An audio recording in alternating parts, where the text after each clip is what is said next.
Hello everybody and welcome back to the channel, and today we are going to be doing another round of answering your questions. You guys seem to like the last one, so I figured I'd do it again, and I've definitely received quite an influx of questions ever since then, which is a great thing. So today we're going to see if we can't get some of those answered for you.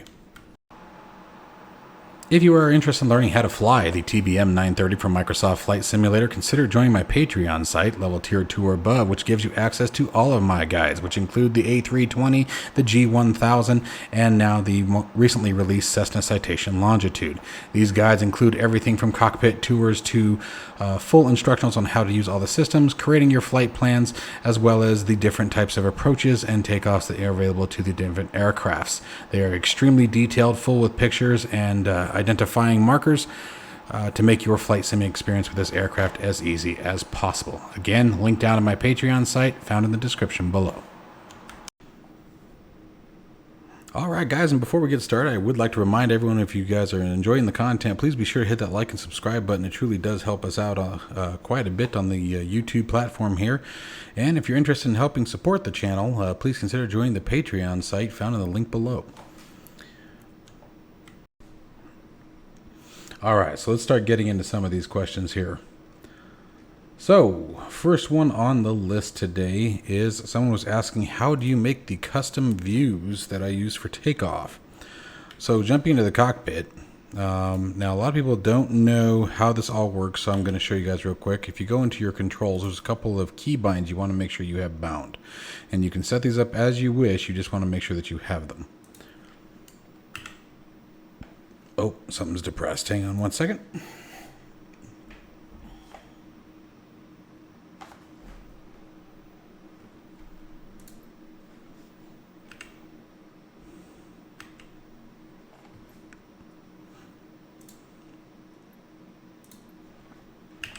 There we go. All right, so you're going to want your increased cockpit view height, decrease cockpit view height, translate cockpit right, and obviously the same for left.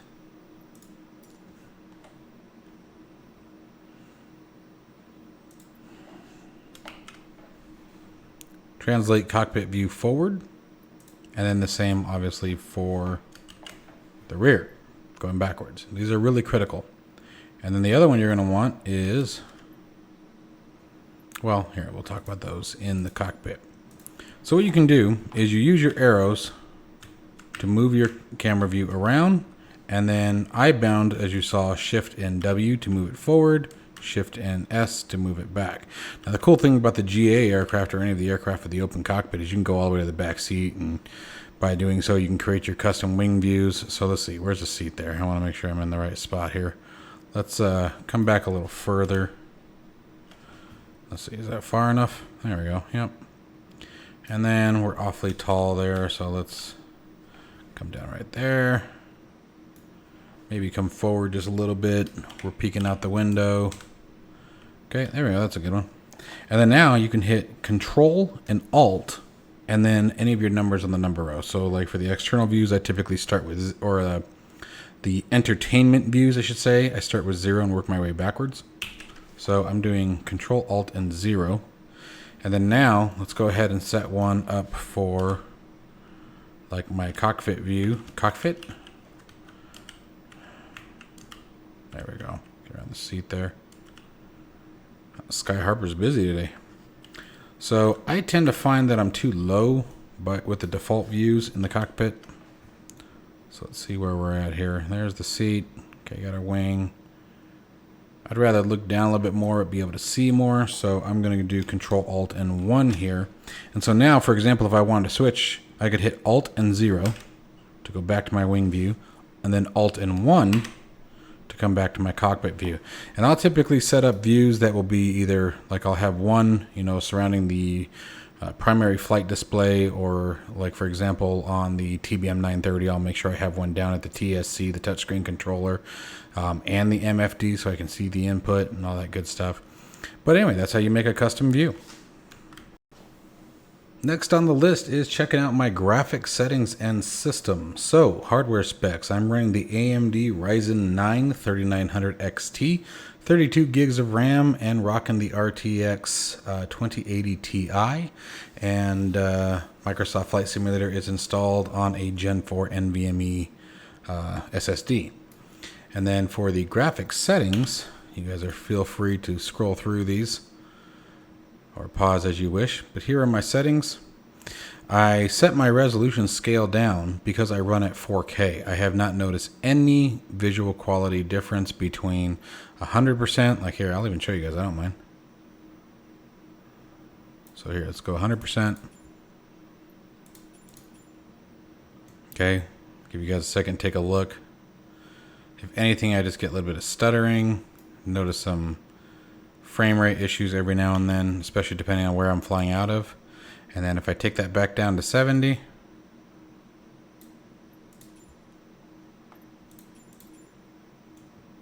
man, just not enough difference to write home about. I mean, just some areas you can see a little bit more graininess, like a little bit here, but I mean, looking out at the distance, I don't notice any difference at all. And I get great frame rate. It really helps at 4K. So anyway, going through the rest of the settings for you guys. I'm just going to scroll through and let you guys sort of take your notes.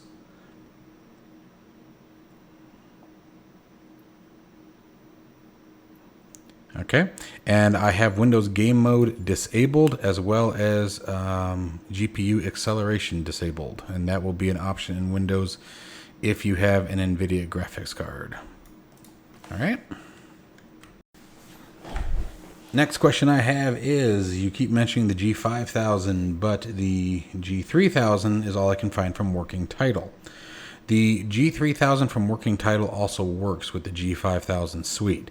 It adds many of the features that are available in the G3000, but it gives you the layout of the G5000. So if you have the working title G3000 installed, you also have the G5000 that is found in the Longitude in my videos.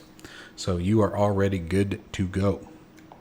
Next question was, how did I get the GTN 750 into the King Air? And that is by using this guy. Link will be found in the description below, but you can just go to flightsim.2, look up JD's GTN 750, and he adds the 750 capability to a ton of aircraft. They've changed the layout on me here, so you got to bear with me a second. Hang on. Where is it? There it is.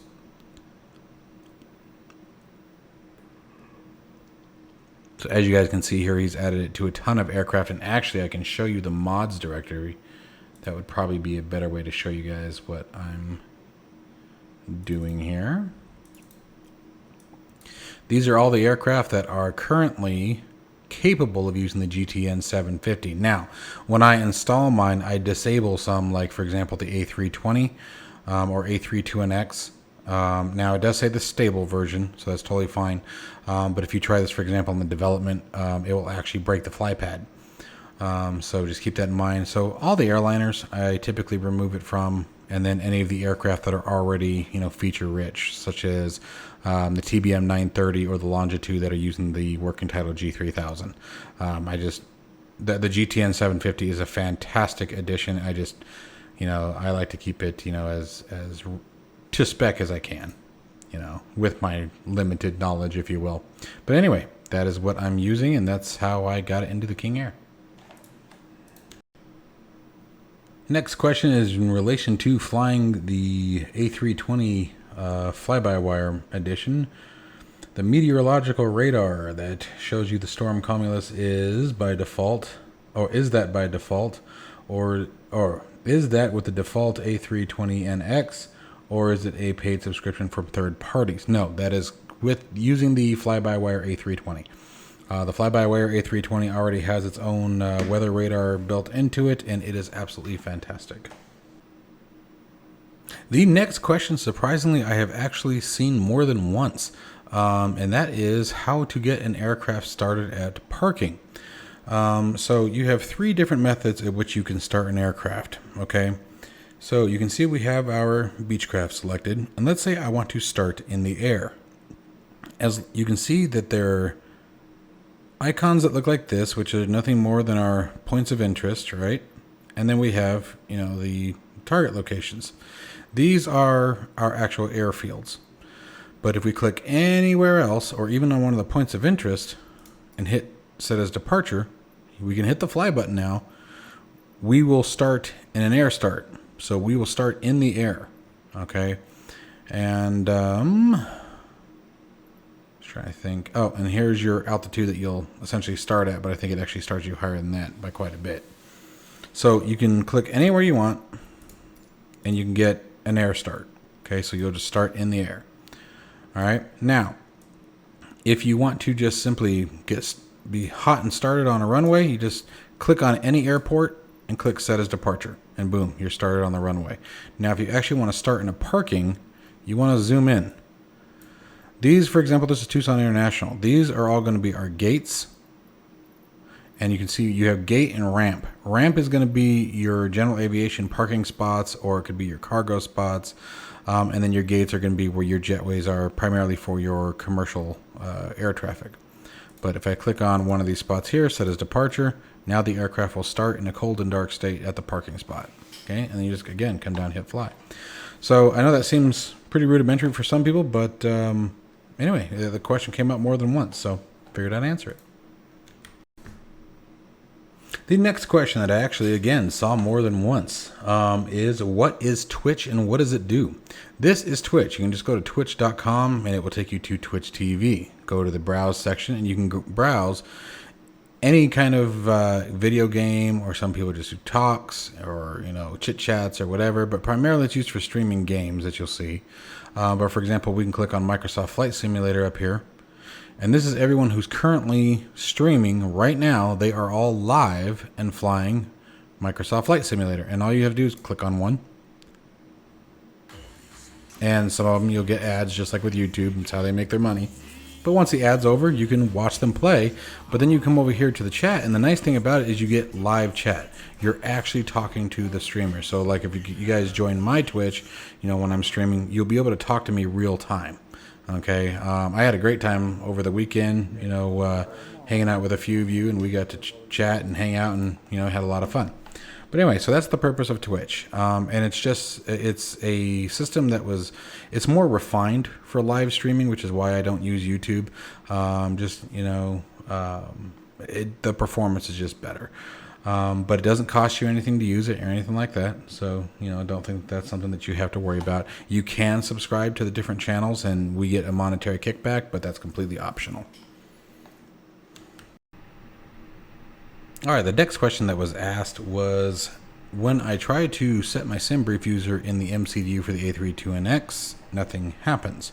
So what we need to make sure that we're doing is you need to make sure when you go to options, AOC, SimBrief, a lot of people will type in the pilot ID. Do not type in your pilot ID. This is something that is resolved after you do it. So for example, what I would do if I was starting all over is I would type Overkill Productions, as this is what my login name is on the SimBrief website. And then we just drop it in. But it's already in there. It's already resolved, so I don't have to worry about that. But anyway, don't worry about typing in your pilot ID. Just make sure it is your username and you should be fine. And then when you get to the initialization page, you should be able to hit the initialization request and it'll automatically load the last flight that you flew. Okay, and it's format error because this was the Longitude that we just flew. But anyway, so let me know if you guys are still having trouble. So you have it here and then you have it also on the FlyPad.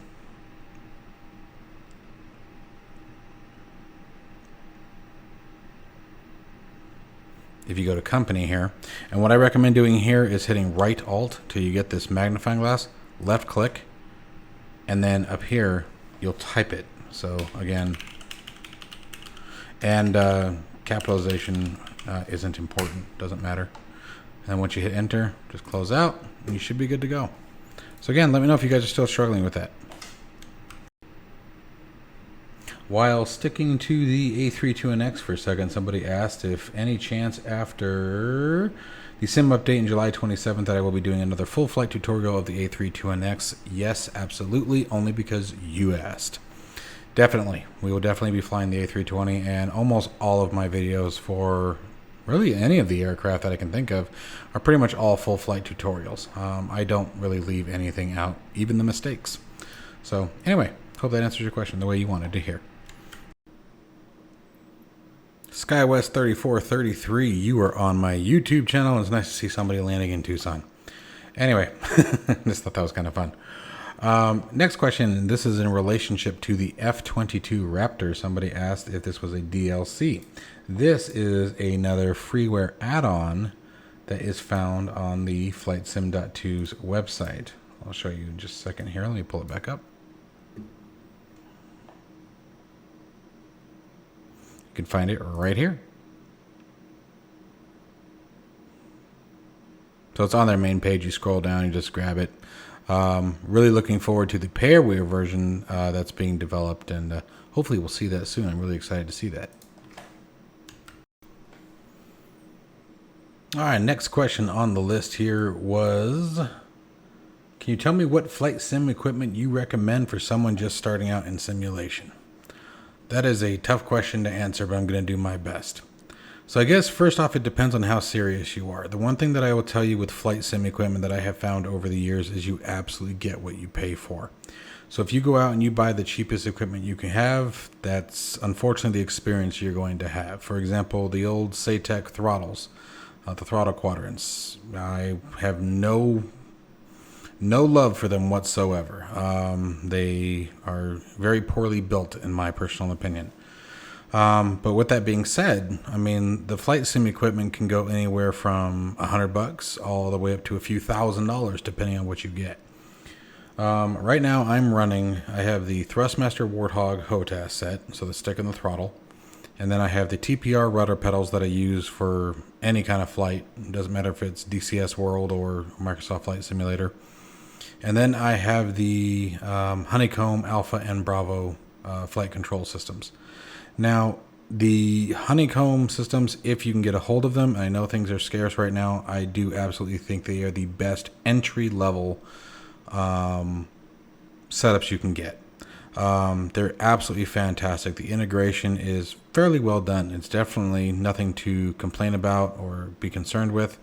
I absolutely love the integration. I think, with all the different features and functionality, especially when referring to the Bravo throttle quadrant, the Bravo throttle is awesome. It has the trim wheel, has your flap settings, has all the access that you can bind to flaps if you choose, the autopilot controls, landing gear, you name it. Absolutely wonderful. I think it is, the tension adjustment on it is fantastic. Sometimes what I'll do if I want a little bit more tension and I'm flying, for example, like the TBM, it's got a single throttle, I'll actually take two of the throttle axis and push them together, at the same time.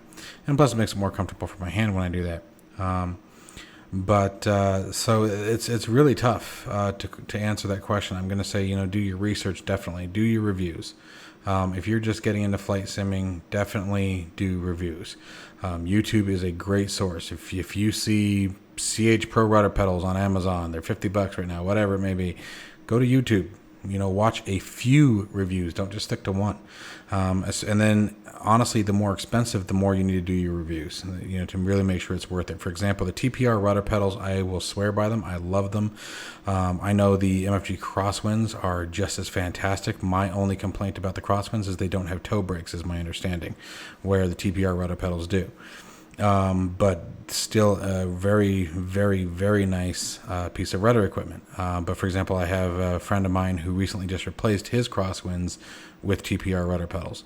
So it's really going to come down to preference. There's so many options out there, and especially the more money you're willing to spend. The other thing that I will say is if you're someone who's tech savvy, you maybe have access to a 3D printer, or you like building your own electronics, there are tons of DIY guides out there to help you build your own gear. And you can save a ton of money if you're, if you're comfortable doing that kind of project. Now, that being said, I've made a couple of different button boxes and switch boxes. I even made my own Track IR headset. And I am not what you'd call an expert in electronics in the aspect of wiring. I've probably soldered 5 times, so it's not that it's really difficult. You just, got to be willing to dive into it. That's really the best answer I can give. It's a really tough question to answer because everyone has different preferences, everyone has different styles, everyone has different setups and rooms, right? You know, space becomes a really huge thing you have to think about when you're looking to getting flight sim gear. How much space do you have? So, you know, just really be thinking about it, really do your research, and make sure it's something that you're invested in too. You know, if you're just getting into flight simulation, but you're one of those people who's on the fence on it, like, I don't know if I'm going to like this or not, then don't dive into it, you know, spending a ton of money. Make sure it's something that you're going to enjoy first.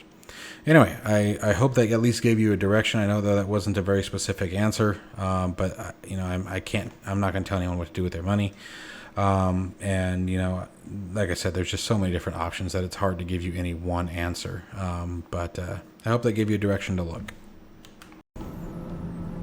All right, next question on the table here is, how do I get the screen so nice and focused? Everything is so blurry. By the way, don't mind the alarms going off. The AI is flying right now. So what that typically is this is where we get back into that resolution I was telling you about.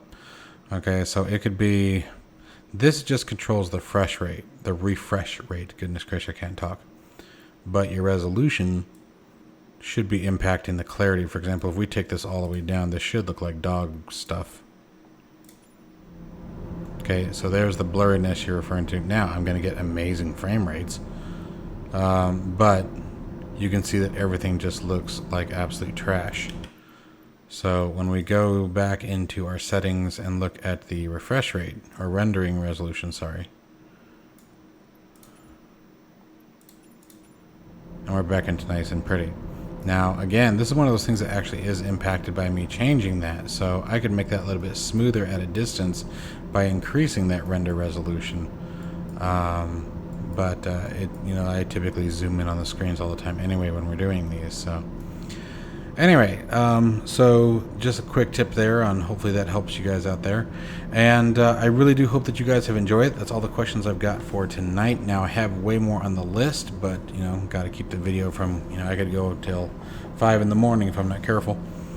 So anyway, I hope you guys are still enjoying these series. Please keep pounding me with those questions, guys. I'll be happy to help out in any way that I can. I will continue to do these as long as you guys continue to enjoy them. So until the next one, folks, you guys take care of yourselves, and I'll see you soon.